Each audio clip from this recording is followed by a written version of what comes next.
Sekali lagi shalom. Bapak Ibu Saudara-saudara, kita bersyukur oleh karena hari ini kita ada dalam sukacita peresmian dua bangunan ini. Yang pasti saudara-saudara bahwa dalam membangun itu ada dua hal. Hal pertama adalah kita yang sudah datang hari ini dan melihat, kita hanya lihat yang di atas, kita hanya lihat yang kelihatan. Sementara orang yang merancang dan bekerja, dia yang tahu kekuatan yang dibawa itu seperti apa, pakai besi berapa, pakai semen berapa, itu dia yang tahu. Kita tidak tahu. Karena itu saudara-saudara, ini bangunan ini akan bertahan lama atau tidak bertahan lama tergantung orang yang tahu ketika membangun ini seperti apa.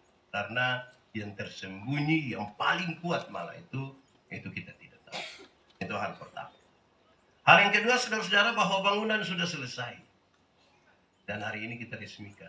Harapannya adalah bagaimana kemudian bangunan ini bisa menjadi berkat. Hanya itu saja, tidak ada yang lain. Lalu untuk dua hal itu, saya ajak kita merenungkan bagian ini untuk kita lihat bagaimana apa yang menjadi landasan dalam pelayanan di sini, dan selanjutnya mau buat apa ini dua gedung.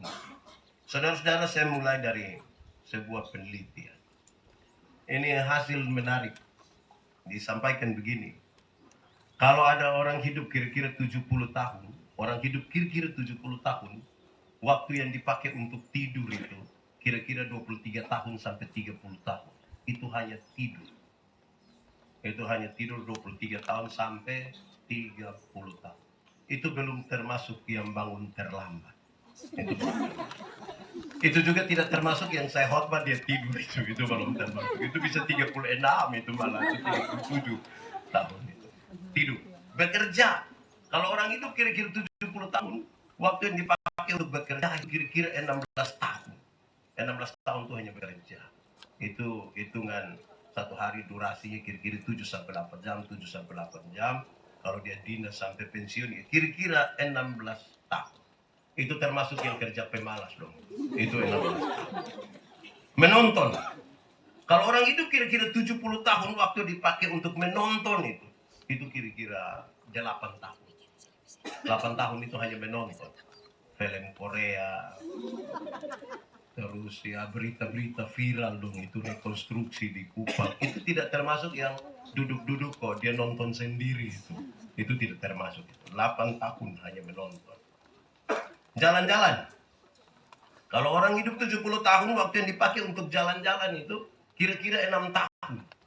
6 tahun hanya jalan-jalan di Surabaya, di Jakarta, di Singapura, di Malaysia, di Niki-Niki, di Papua, itu dong kira-kira 6 tahun. Jadi saudara yang belum jalan-jalan, tidak usah ragu. Ada waktu untuk jalan-jalan. 6 tahun. Biaya sendiri. Itu tidak ada dari dinas itu. Kita biaya sendiri. 6 tahun. Makan. Kalau orang hidup kira-kira 70 tahun, waktu yang dipakai untuk makan itu kira-kira 6 tahun. Bagi yang makan normal, yang pagi makan 1 kali, siang 1 kali, malam 1 kali, itu kalau 70 tahun hidup itu waktu yang dipakai untuk makan kira-kira 6 tahun. Itu yang makan normal.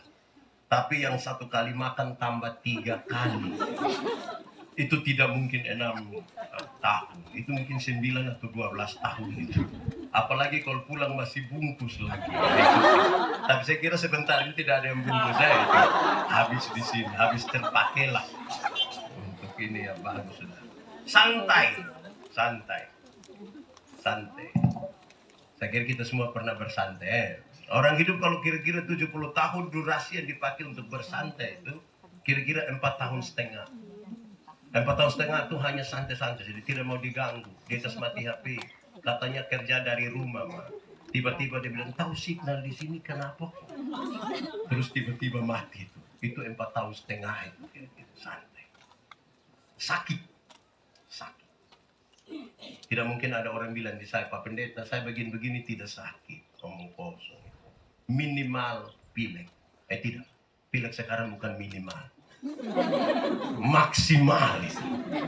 Dulu kalau kita bersin di dekat orang, semua langsung bilang selamat. Itu dulu. Sekarang kalau tiba-tiba duduk sama-sama terus,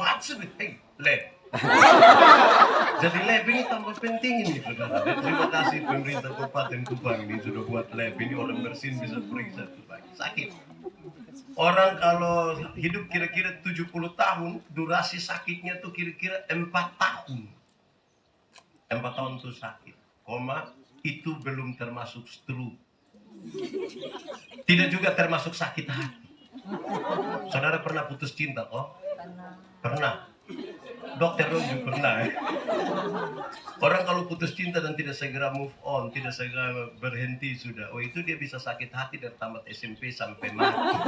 Itu hanya sakit hati saudara, itu sakit hati. Itu pakas foto dan dia putanta kita yang tersinggung.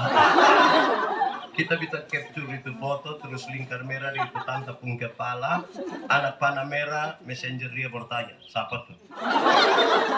Oh, tanta lah begitu. Itu bisa sakit hati, itu 4 tahun. Berdandan. Pernah berdandan kok? Berdandan. Kalau orang hidup kira-kira 70 tahun, durasi yang dipakai untuk berdandan itu kira-kira 2 tahun. 2 tahun tuh hanya berdandan. Itu yang kita suka bertengkar di rumah tuh itu. Mama dong mandi lama-lama, mau keluar datang sederhana saja. 2 tahun.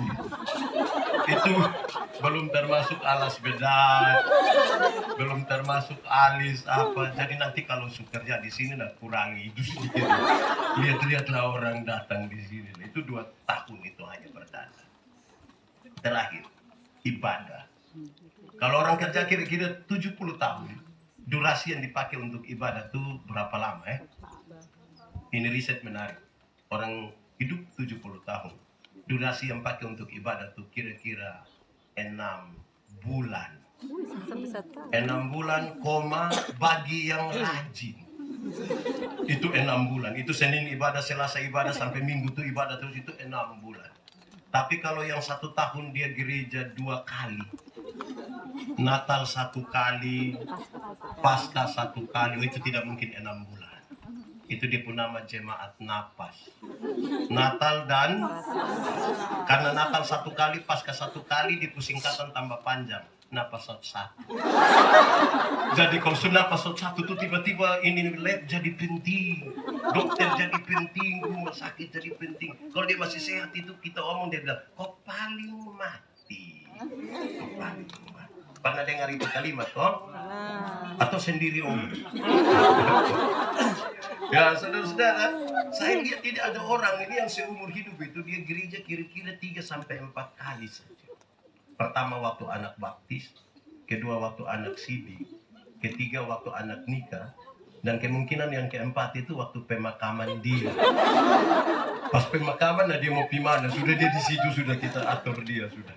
Ya kira-kira begitu. Nah, lalu saya baca teks ini. Secara singkat kita tahu bahwa teks ini hanya berisi 2. Berdoa dan, saudara bayangkan durasi ibadah yang kira-kira hanya 6 bulan. Diharapkan supaya dapat untuk menggerakkan kita waktu tidur, waktu makan, waktu kerja, waktu jalan-jalan.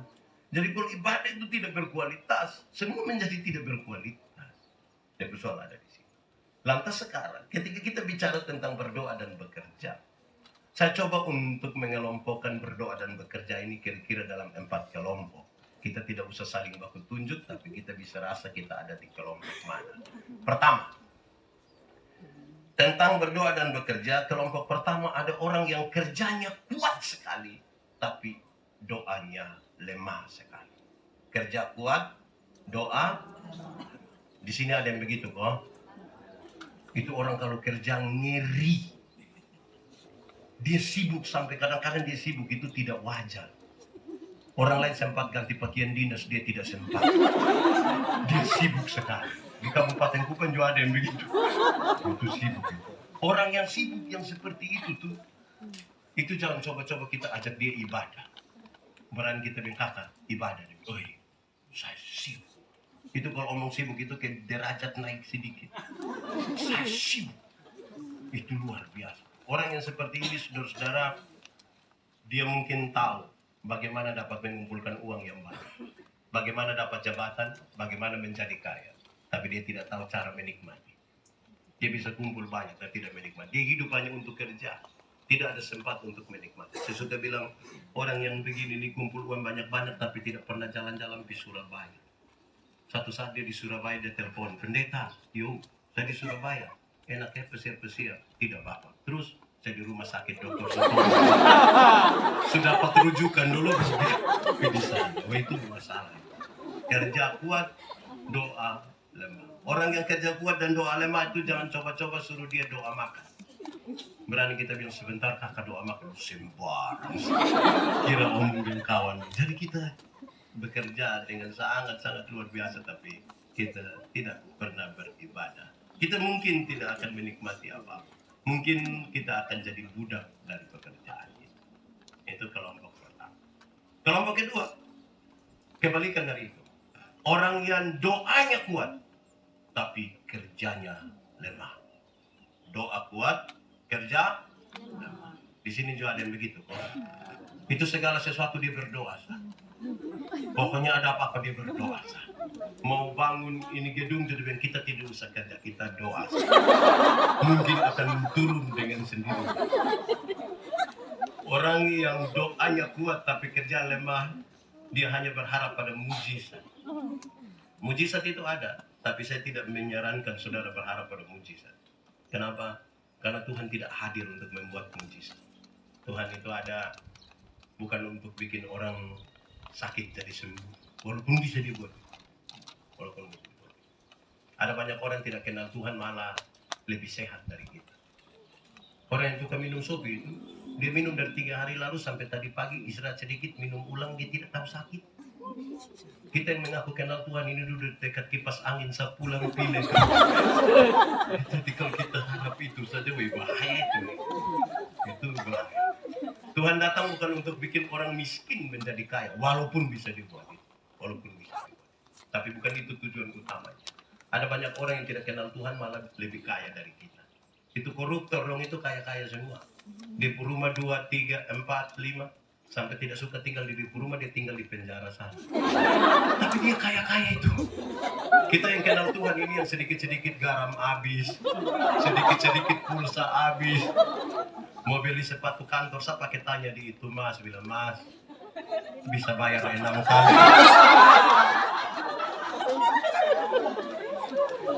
Jadi jangan hanya berharap pada mujizat. Jangan. Satu saat iblis bilang begini, kalau engkau Allah, rubah batu ini menjadi roti supaya engkau makan. Tuhan rubah atau tidak? Bukan karena dia tidak mampu, tapi dia mau kasih tahu, berproseslah sedikit, bekerjalah sedikit. Masa mau makan roti saya pakai mujizat? Kalau makan roti dan buat roti pakai mujizat itu tiap hari di Borneo itu mujizat terus. Mujizat roti kelapa lah, mujizat roti tawar dan macam-macam. Bekerja sedikit, berproses. Persoalan kita terbesar itu adalah berproses untuk menjadi baik. Yang kita lihat ini kan sudah rapi, sudah bagus-bagus. Prosesnya mengerikan dan itu tidak tahu. Dulu di dunia ini hanya ada ayam saja, hanya ada ayam saja. Kita hanya bisa bedakan dia dengan ayam kampung atau hanya ayam jantan atau ayam betina. Dulu aja. Sekarang sudah ada ayam potong. Wah, ini ayam bagaimana ini? Akhirnya itu ayam yang dulu hanya ayam, sekarang jadi ayam kampung. Bikin kita jadi pusing. Apakah ini ayam kampung yang dipotong atau ayam potong yang di kampung? Kita jadi pusing dengan ini. Persoalannya karena kehadiran ayam. Orang makin hari makin bermasalah di sini. Saya mau tanya saudara, ora et labora, apa artinya? Kalau itu jawabannya hanya 75. Kalau berdoa dan bekerja. Ora et labora. Kalau 100 itu arti begini. Ora et labora artinya berdoa dan bekerja keras. Berdoa dan bekerja keras. Jangan balik. Doanya yang keras-keras. Sampai kehabisan tenaga. Kerjanya noe-noe, ya hasilnya juga begitu. Nah, saudara-saudara, saya kira itu serius. Tapi banyak orang tidak mau berproses. Saya suka bilang di mana-mana. Saya marah kami punya mama-mama don di kampung. Hari pasar dong bawa telur ayam kampung 4 butir jual di pasar. 1 butir 2.500. Kalau 4 berapa? 10.000. Dapat 10.000, 7.000 dia isi pulsa. Tinggal berapa? 3.000 itu dia beli Supermi. Itu yang saya marah. Di Supermi itu hanya ada gambar telur. Bagaimana kamu bawa telur asli, jual untuk beli gambar telur? Sudah gambar lagi setengah saja. Ini ada yang salah di otak ini. Itu sama dengan kita pergi pasar bawa pisang, kau jual pulang kita bawa keripik pisang. Jadi berproses itu penting sekali. Nah, dalam proses itu kita belajar lagi kalau tidak gampang. Setiap saat dalam berproses selalu ada apa. Kelompok ketiga, orang yang doanya lemah sekaligus kerjanya juga lemah. Kerja sudah lemah lagi, doanya lemah. Orang yang kerja lemah dan doanya lemah sesungguhnya dia tidak ada lagi di dunia. Karena siapapun yang tinggal di dunia, dia tahu ada hal yang perlu dia kerjakan. Ada hal yang perlu dia doakan. Nah kalau dia sudah tidak kerja dan tidak berdoa lagi, dia mau buat apa? Orang yang doanya lemah dan kerjanya lemah, dia lebih banyak hidup dalam hayalan. Dia duduk-duduk terus dia bilang, coba kalau saya yang kepala lab, suruh dia diam, sudah tidak usah lagi. Jabatan itu kan semacam amanah saja. Saudara bekerja saja. Nanti mau jadi kepala pun tidak, kerja saja. Nanti orang kasih kepercayaan. Orang kalau hanya menghayal ini juga kadang-kadang tidak baik. Saya kira saya pun video satu beredar luas ketika saya tanya orang bilang, kalau saudara dapat uang 1 miliar hari ini, dapat uang 1 miliar, kira-kira saudara buat apa? Kasih orang miskin kok tidak kira-kira? Kasih kok. Berapa kira-kira? 100 juta bisa. Naik sedikit. Saya lihat saudara tidak mau. Saya kalau dapat 1 miliar hari ini semuanya saya kasih orang susah, semua saya kasih. Nanti pendeta dapat apa? Nanti baru menghayal lah ya. Saudara baru menghayal saya susah kiki. Ini belum dapat apa-apa, hanya menghayal saja. Susah kiki. Saya yakin saudara susah jadi orang kaya. Orang yang kerjanya lemah dan doanya lemah, dia suka mengucapkan kalimat ini. Dia suka bilang begini, Pak Pendeta, hidup itu mengalir saja. Pernah dengar itu kalimat, toh? Atau sendiri orang? Saudara setuju dengan kalimat itu? Kalau saya tidak setuju. Kenapa? Mengalir itu pakai prinsip air, bergerak dari tempat yang lebih tinggi ke tempat yang lebih rendah. Nah kalau misalnya dia mengalir menuju lubang WC, mau bilang mengalir saja, tidak bisa. Hidup ini kita yang tentukan. Seorang manusia itu, dia dalam hidup setiap hari ambil keputusan antara 300 sampai 1.500 kali keputusan. Dan itu semua berkonsekuensi ke masa depan. Bangun tidur, mau langsung turun atau tarik tambah selimut, itu keputusan. Bangun tidur, mau berdoa dulu atau foto, itu juga keputusan. Kita semua yang ada hari ini adalah buah dari keputusan masa lalu. Kenapa saya berkhotbah di sini hari ini? Karena saya pernah ambil keputusan kira-kira 29 tahun yang lalu untuk sekolah teologi. Kalau saya tidak pernah ambil keputusan itu, saya tidak ada di sini. Kenapa saudara bekerja di sini? Kalau saudara pernah mengambil keputusan untuk ada di sini. Orang kalau tidak mengambil keputusan, dia pun hidup susah maju. Orang tua dulu menasihatkan, kalau satu hari, di satu waktu yang sama, kamu buru rusa 2 ekor sekaligus, dua-dua tidak dapat. Harus ambil keputusan. Mana? Alkitab bilang, orang yang mendua hati tidak akan pernah tenang dalam hidupnya. Jadi bagi nona-nona yang belum nikah ini, seumur 29 tahun tapi belum nikah, ada 2 laki-laki sekaligus suka dengan dia, yang harus dia lakukan adalah ambil keputusan. Tidak bisa tiap hari dia hanya bilang, ini kok, itu lama-lama tidak kawin itu. Jadi keputusan menjadi penting. Saya mau tanya saudara, masak Supermi cepat atau lama? Cepat atau lama? Teorinya cepat. Kalau tidak segera ambil keputusan, dia jadi lama. Kalau saya bilang saya punya istri, Mama, yo, saya mau makan mie. Ibu lari ke belakang 2-3 menit, dia datang tanya, Pak, mie goreng kok mie kuah? Terus saya bilang mie kuah. Dia pergi belakang 2-3 menit, dia datang tanya lagi, kuah banyak kok sedikit? Kuah banyak, kayak taruh saja. Dia pergi belakang 2-3 menit, dia datang tanya, pakai sayur kok tidak? Mama taruh saja. Mentok di belakang 2-3 menit datang tanya lagi, pakai telur kok? Lama-lama kita tidak makan. Itu kita hanya baku tanya saja.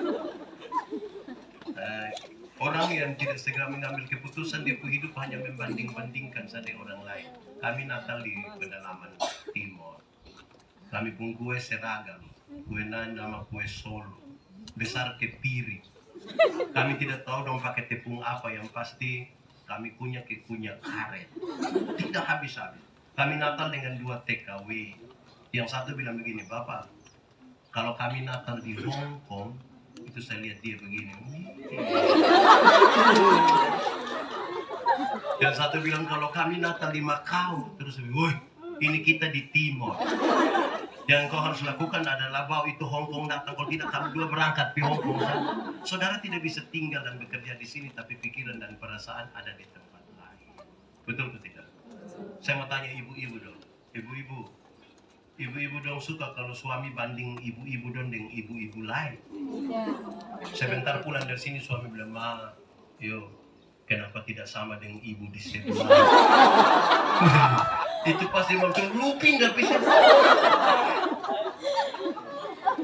Nanti besok-besok saudara yang bekerja di Connect ini, saudara tidak bisa bilang, kita dong yang di Lepsa. Lu pindah tuh pilih. Kenapa mau kerja di sini? Tidak bisa kerja di sini, tapi pikiran dan perasaan ada di tempat lain. Terakhir saudara, kelompok orang yang doanya kuat, kerjanya juga kuat.